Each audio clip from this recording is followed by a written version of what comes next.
جو یوم سب ایام میں سب سے عظیم ہے، جو یوم سب ایام میں سب سے عظیم ہے، جمعہ کریم ہے، جمعہ کریم ہے۔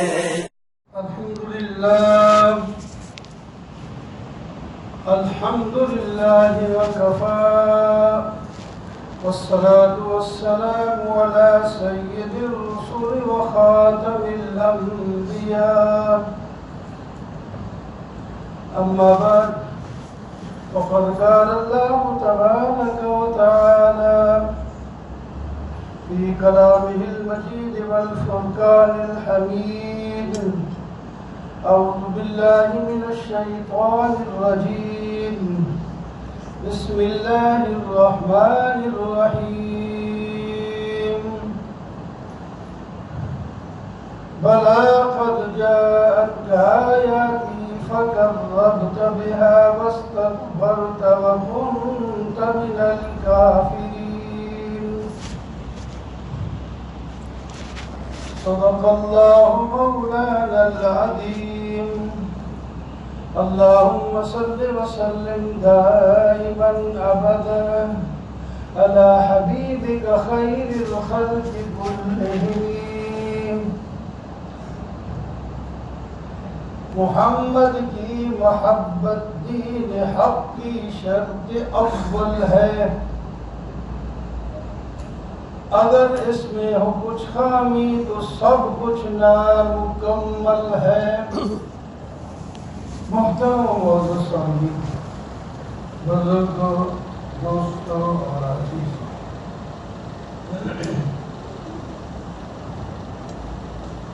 سورہ زمر کی سلسلہ والا آیات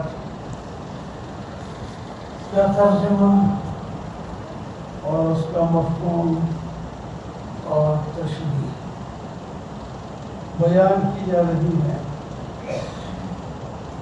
میدان محشر میں جب انسان مختلف قسم کے عذر پیش کرے گا، جان چھڑانے کے لیے جن کی تفصیل گزشتہ جمعات میں ہو چکی ہے،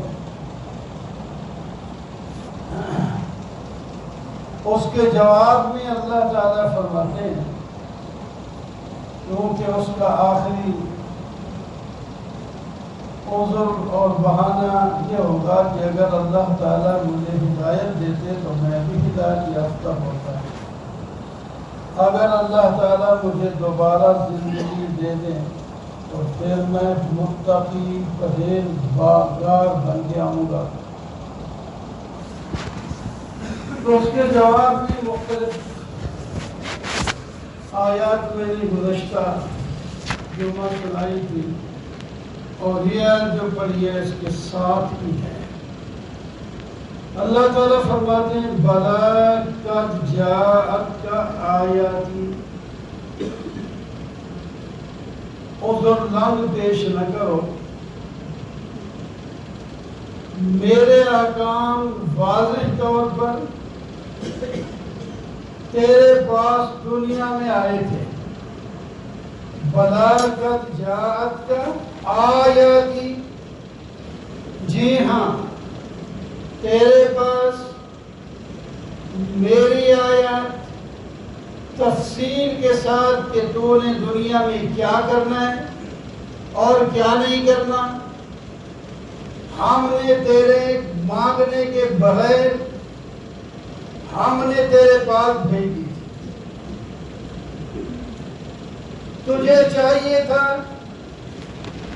ان کو لیتا، سمجھتا، عمل کرتا، تو آج تجھے یہ دن نہ دیکھنا پڑتا۔ مومن تو دنیا میں رہ کر آخرت کا طلبگار ہوتا ہے، دنیا کی مصائب سے کب نکل کر میں اللہ کے حضور، اللہ کی جنت میں اللہ کا دیدار کروں گا، اور تو موت کا منتظر ہوتا ہے، تیاری رکھتا ہے خوب، اسے موت کا ڈر نہیں ہوتا جیسے ہمیں ڈر لگتا ہے۔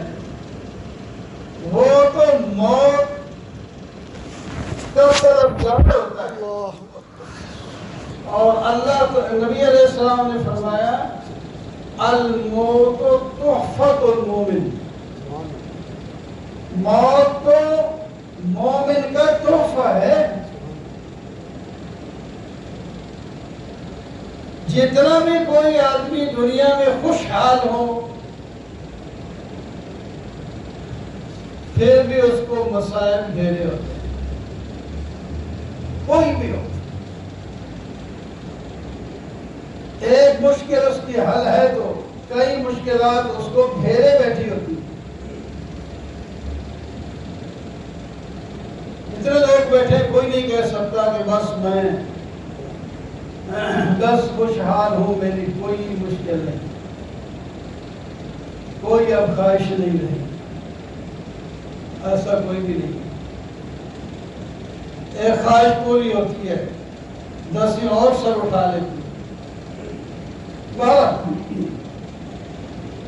تو مومن تیار ہوتا ہے کہ کب اللہ کا پیغام آئے. موت کو طلب نہیں کرنا چاہیے. حدیث پاک میں روکا ہے موت کو طلب نہ کرو. اس دنیا کی زندگی میں آپ رہ کر اپنی آخرت کو سنوار سکتے ہیں. گناہ کیے ہیں تو توبہ کر کے بخشش کروا سکتے ہیں اور دنیا کے اندر رہ کر آخرت میں اونچے درجات حاصل کر سکتے ہیں. جس دن دنیا سے رخصتی ہو گئی سب کو چھوڑ کے جائیں گے، اب توبہ کا موقع بھی نہیں ہوگا. بے شک توبہ کرے، روئے، مانگے، فرمایا دروازہ بند، اب نہیں. دنیا میں تو ہر وقت 24 گھنٹے اللہ تعالی کی طرف سے اجازت ہے میرا بندہ جب آ جائے. اس کے لیے کوئی وقت مطلوب نہیں ہے توبہ کے لیے. دن طلوع ہو رہا ہے، غروب ہو رہا ہے، رات ہے، دن ہے، دوپہر ہے، گھر میں ہے، باہر میں ہے، بیمار ہے، صحت مند ہے، دفتر میں ہے، دکان پہ ہے، جہاں بھی ہے، جس وقت مجھے بلائے توبہ کرے میں اس کی توبہ قبول کروں. وضو اس کا ہے نہیں ہے، غسل اس کا ہے نہیں ہے، بس مجھ سے مانگ لے. اخلاص کے ساتھ مانگے گا میں قبول کروں. اور صرف توبہ ہی نہیں قبول کروں گا، اگر اس کی توبہ کے اندر اخلاص ہو تو ہم اس کے گناہوں کو نیکیوں سے بدل دیں گے. گناہوں کو اپنی طرف نہیں کہنا. قرآن کہتا ہے اِلَّا مَن تَابَ وَآمَنَ وَعَمِلَ عَمَلًا صَالِحًا فَأُولَئِكَ يُبَدِّلُ اللَّهُ سَيِّئَاتِهِمْ حَسَنَاتٍ وَكَانَ اللَّهُ غَفُورًا رَحِيمًا. جو توبہ کر لے، نیک عمل کرے تو ہم اس کے گناہوں کو نیکیوں سے بدل دیں گے. لفظ تو یہی ہے ترجمہ.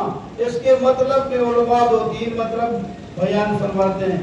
ایک مطلب یہ ہے کہ جتنے اس کے 100 گناہ تھے تو 100 نیکیاں دے دیں. 1000 گناہ تھے تو 1000 نیکیاں دے دیں گے اس کے اخلاص سے توبہ پر.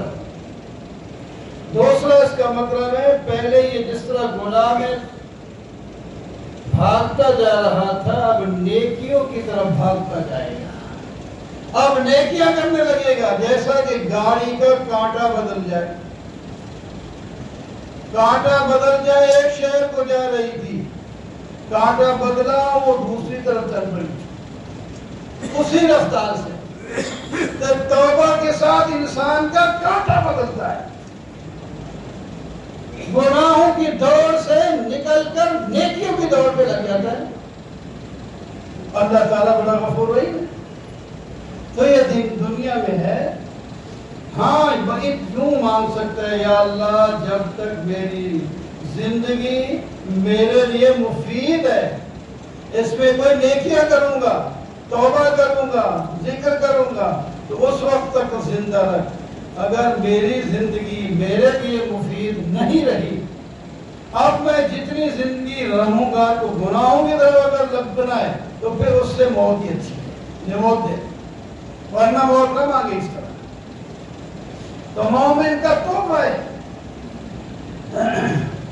تو تیرے پاس اللہ تعالیٰ فرماتے ہیں ہماری آیات آئی تھی بلا قد جاءتک آیاتی، اور تو نے کیا کہا فکذبت بہا، تو نے جھٹلا دیا، واستکبرت، اپنے آپ کو بڑا سمجھا، ہمارے حکم کو کوئی سمجھا ہی نہیں کہ ہم نے آپ کو کیا کہا ہے۔ واستکبرت، جو بڑا سمجھتا ہے تو کسی کی بات نہیں نہ مانتا۔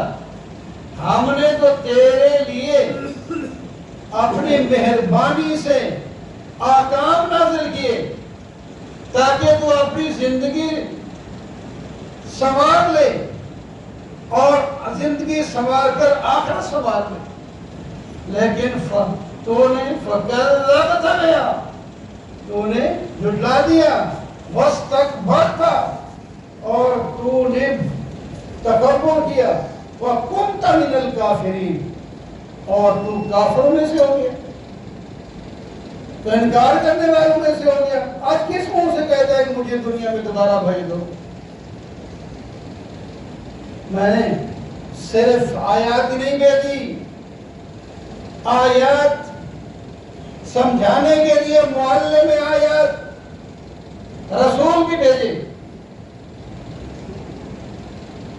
یہ نہ ہو کہ کل کو کہے کہ میں نہیں سمجھتا تھا آپ نے کیا احکام میرے طرف بھیجے۔ وہ رسول بھیجے، ان رسولوں نے میرے ان احکام کو صرف تفصیل سے بیان ہی نہیں کر کے دکھایا، بلکہ بیان کر کے عمل کر کے دکھایا۔ اور فرماتے ہیں لَقَدْ جَاءَكُمْ رَسُولٌ لَقَدْ كَانَ لَكُمْ فِي رَسُولِ اللَّهِ أُسْوَةٌ حَسَنَةٌ، اور لوگوں تمہارے پاس اللہ کے رسول میں بہترین نمونہ ہے، بہترین نمونہ ہے۔ انہوں نے عمل کیا، پھر آپ نے وہ شاگرد تیار کیے جو وہ بھی امت کے لیے نمونہ ہے۔ وَإِنْ آمَنُوا بِمِثْلِ مَا آمَنْتُمْ بِهِ، اے صحابہ یہ دوسرے لوگ اگر ایمان اس طرح لائیں جیسے کہ تم لائے ہو، فَقَدْ اهْتَدَوْا، پھر کامیاب ہو جائیں گے، پھر ہدایت پائیں۔ پھر صحابہ نے اپنے شاگرد تیار کیے، قیامت تک کے لیے یہ شاگرد تیار ہوتے رہیں گے، قیامت کے آخری دن، دنیا کے آخری دن تک یہ دین محفوظ رہے گا۔ یہ یہودیت نہیں، نصرانیت نہیں، کوئی اور مذہب نہیں کہ ان کے پیغمبر جانے کے بعد لوگوں نے کتاب بدل دی، دین بدل دیا، سب کچھ بدل دیا۔ اللہ تعالیٰ فرماتے ہیں اِنَّا نَحْنُ نَزَّلْنَا الذِّكْرَ وَإِنَّا لَهُ لَحَافِظُونَ، ہم نے کتاب نازل کی، ہم نے دین نازل کیا، اور حفاظت کرنے والے بھی ہم ہیں۔ 15ویں صدی ختم ہونے کو آئے، نبوت کے سال پچھلے بھی ملائیں تو، لیکن جس طرح قرآن پاک نبی علیہ السلام کے زمانے میں جس زید زبر اور لہجے سے پڑھا جاتا تھا، آج بھی پڑھا جاتا ہے۔ پوری دنیا میں بولے کسی کی کوئی بھی ہو، قرآن اسی لہجے میں پڑھا جائے گا، انہی زید زبروں سے پڑھا جائے گا، اسی لغت سے پڑھا جائے گا جس سے اترا ہے عرب، جیسا آپ نے پڑھ کے دکھایا ہے۔ پھر ایک ایک چیز پر عمل کیا، صلو کما رأیتمونی اصلی، لوگوں نماز تم اپنی مرضی سے اپنے انداز میں نہ پڑھو، مجھے دیکھو جیسے کہ میں نماز پڑھتا ہوں، توجہ سے اس کو دیکھو، پھر اسی طرح تم پڑھو گے تو پھر قبول ہوگی۔ تم نے اپنی مرضی ڈال دی، پھر میری سنت سے ہٹ گئے، اپنی مرضی سے نماز پڑھی۔ کوئی کہے 4 رکعت ہم پڑھتے ہیں جمعہ کے، ہمیشہ ظہر کی 4 رکعت پڑھتے ہیں، کیوں بھائی؟ جمعے والے دن لوگ چھٹی بھی کرتے ہیں اور نہا دھو کے تیار ہو کے بھی آتے ہیں، تو رکعتیں 2 کیوں؟ ہم 4 ہی پڑھ جائیں گے، اور میں 4 پڑھو گے تو 2 بھی قبول نہیں کریں گے، کیونکہ ہمیں بتایا گیا ہے، آپ نے فرمایا کہ 2 رکعت نمازی فرض ہے جمعے کی، 4 ہے ہی نہیں، پھر کہاں سے پڑھو گے؟ تو میری آیت تمہارے پاس آئی، آیات کو سکھانے کے لیے پیغمبر آئے۔ لَقَدْ مَنَّ اللَّهُ عَلَى الْمُؤْمِنِينَ إِذْ بَعَثَ فِيهِمْ رَسُولًا مِّنْهُمْ يَتْلُو عَلَيْهِمْ آيَاتِهِ، اللہ نے احسان کیا تمہاری جن سے انسان پیغمبر بنا کر کے بھیجا، وہ قرآن پاک کی تلاوت کر کے تمہیں دکھاتا ہے کہ قرآن یوں پڑھا جاتا ہے۔ انگریزی کا تلفظ یا کسی اور زبان کا تلفظ اگر غلط ہو تو لوگ ہنستے ہیں اور کہتے ہیں تجھے انگریزی نہیں آتی تو کیوں بولتا ہے، اور خود وہی انگریزی خان پہ اعتراض کر رہا ہے، اس کو کہو سورۃ فاتحہ پڑھ، کلمہ پڑھ تو غلط پڑھے گا، یتلو علیہم، قرآن پاک خود نبی علیہ السلام پڑھ کے دکھاتے ہیں کہ یوں پڑھنا ہے، اپنی مرضی سے نہیں پڑھنا، یوں طرز لگانی ہے، اپنی مرضی کی طرز نہیں لگانی، یہاں وقف کرنا ہے، اپنی مرضی کے مطابق وقف نہیں کرنا، اور پھر اس کا مطلب بھی سمجھائے گا، وَيُعَلِّمُهُمُ الْكِتَابَ، مطلب بھی سمجھائے گا، اور تمہارے دلوں کو وہ یزکی، اور تمہارے دلوں کو پاک بھی کرے گا، صاف بھی کرے گا، یہ اس کے فرائض ہیں، یہ میرا احسان ہے، میں نے تمہارے پاس یہ پیغمبر بھیجا، اس کی عزت کرو، وہ تمہارا خیر خواہ بھی ہے۔ لَقَدْ جَاءَكُمْ رَسُولٌ مِّنْ أَنفُسِكُمْ عَزِيزٌ عَلَيْهِ، تمہاری تکلیف کو برداشت نہیں کر سکتا جیسے کہ تم اپنے چھوٹے بچوں کی تکلیف نہیں برداشت کر سکتے، میرا پیغمبر کسی بوڑھے بچے عورت یتیم غریب کسی کا بھی کوئی پریشانی اور کسی کی دکھ درد کو برداشت نہیں کر سکتا۔ ہاں ایسا پیغمبر بھی میں نے بھیجا، ایسی کتاب بھی میں نے لا ریب فیہ، جس میں کوئی شک نہیں، اور حفاظت کا ذمہ بھی ہم نے اپنے ذمہ لگایا، اس میں کوئی رد و بدل بھی نہیں ہو سکتا، اور قیامت تک کے لیے ایسے رہیں گے۔ اور پھر تم کہتے ہو کہ ہمیں دوبارہ بھیج دو، خبردار اب تمہاری نہیں سن جائے گی، اب نہیں سن جائے گی، سن لو لاہور کے لوگوں، مکی مسجد والوں، یہ قرآن کی باتیں ہیں، قیامت کا دن ایک آئے گا، یہ منظر تمہارے سامنے آئے گا کہ ہمیں کسی نے بتایا تھا کہ نہیں بتایا تھا، اور ہم نے کتنی تباہ دوڑ کی تھی دین سیکھنے کے لیے، ہم نے قرآن پڑھنے کے لیے بہانے بناتے ہیں کہ بوڑھے ہو گئے بڑے ہو گئے اب قرآن نہیں پڑھ سکتے، باقی سارا کچھ کر سکتے ہو، قرآن نہیں پڑھ سکتے۔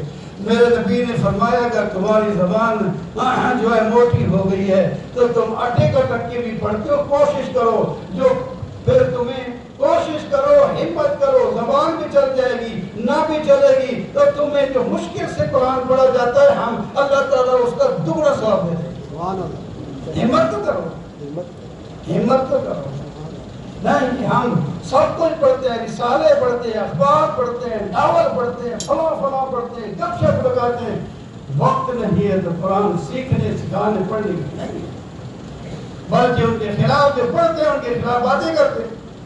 تو میرے دوستوں اور بزرگوں، قرآن کو سمجھو، اللہ تعالیٰ میں سمجھ نصیب فرمائے اور دنیا آخرت کی کامیابی